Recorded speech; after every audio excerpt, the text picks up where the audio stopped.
car collection day today and we're in the S5.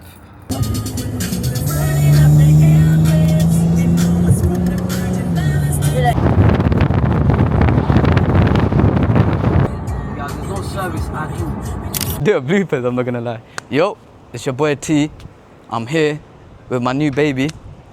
And oh shit. Yo, it's your boy T. And as you can see, I picked up my new baby. I won't lie to you guys, I did forget to record the rest of the content on the collection day. It's been a minute, it's been a while. As you can see, I have done some things to the car so far, which I am gonna touch on in another separate video. So in this video, I'm pretty much gonna take you through the car itself, the specs that it's come with from factory, and also the running costs. So I've had this car for about just shy of about 2-3 months, and I'm gonna give you my pros and cons about owning this car, and yeah, and what I have planned for the future. So this is the new baby that I picked up, and it's a GLC 63S. It's the Premium Plus pack, bucket seats, it's fully loaded with the panoramic roof. And yeah, it's just finished in a beautiful black color, and it just gives it that stealth look. The wheels are blacked out, finished in almost like a satin finish. And yeah, I'll just let the car speak for itself.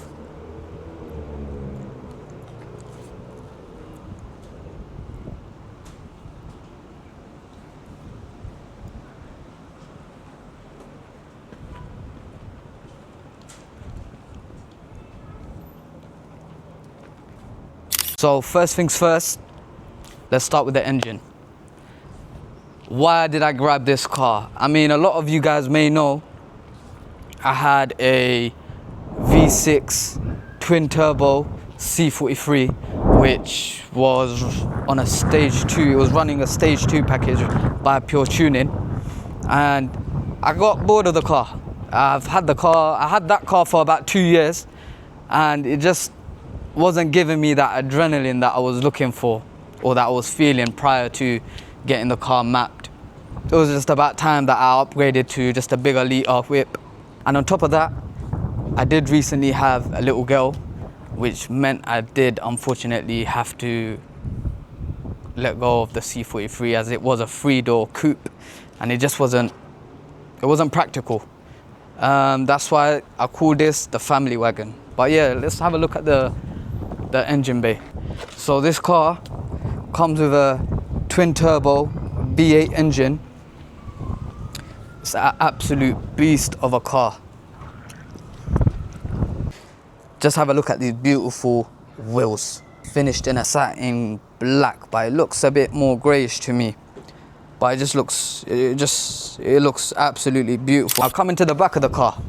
I mean, me personally, I feel like the back of the car is my favorite. It just sets the car off differently. It just looks so fat.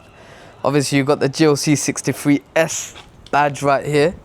And where do I even start? The spoiler, just so fat. It just sticks out like a sore thumb.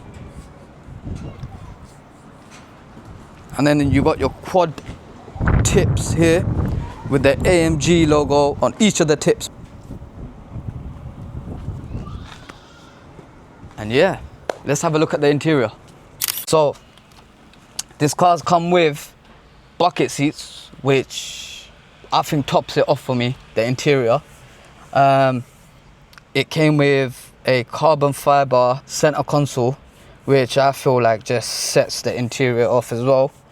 And obviously, this being the Premium Plus pack, it comes with the Burmester speakers and the memory seats, the heated seats, and how can I forget the pan roof?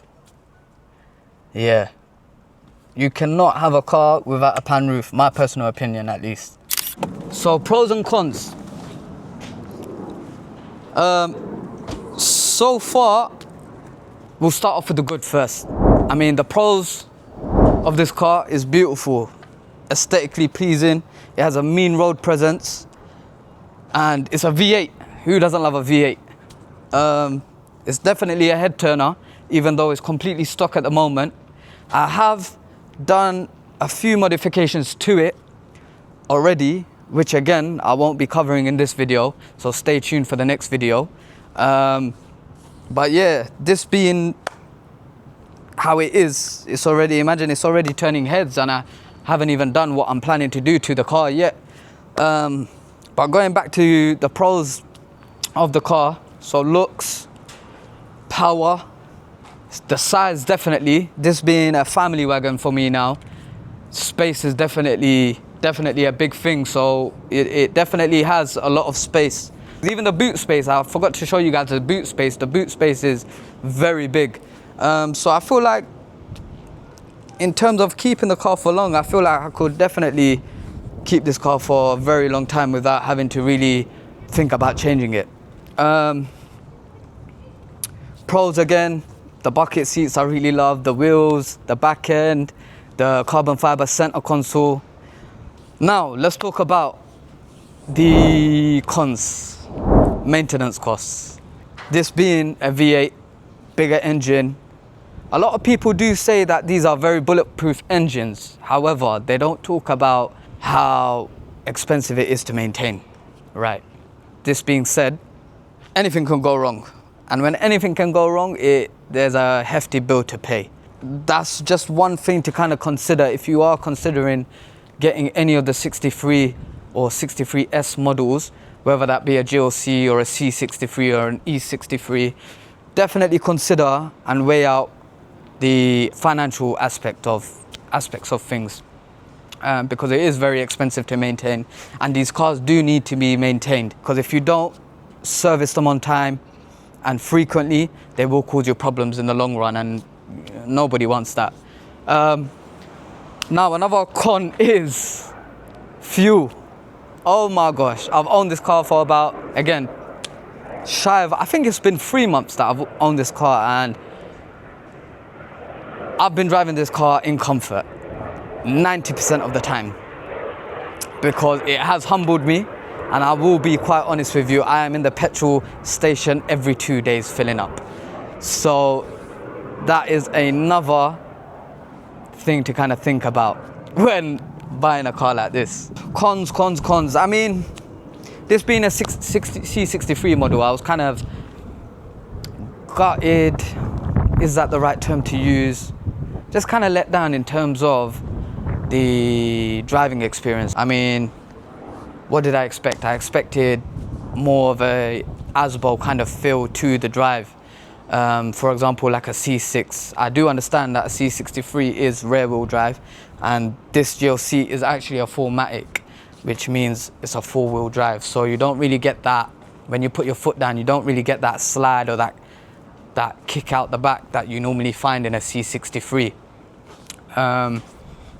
That being said, yeah, I don't know what I really expected. But don't get me wrong, it is fast, but I just wanted something a little bit more scatty.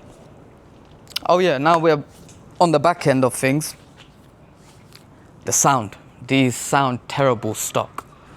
And to be quite honest with you, I did not really want to modify the exhaust or even map this car in any way, because the fuel efficiency on these types of cars are already rubbish, and if I do get this car staged, it just means that I'll be paying more visits to the petrol station, which I do not want to do in the long run. And also wear and tear of the whole car itself. Mapping a car just doesn't seem feasible enough. Maintenance is already expensive, and I feel like it will double the price of maintenance costs if I was to map the car. So I'm just trying to weigh out my options at the moment. So I will be doing something to the exhaust to enhance that V8 sound. But I will actually show you guys how this V8 sounds stock. And you guys in the comments let me know what you guys think about the sound of the car.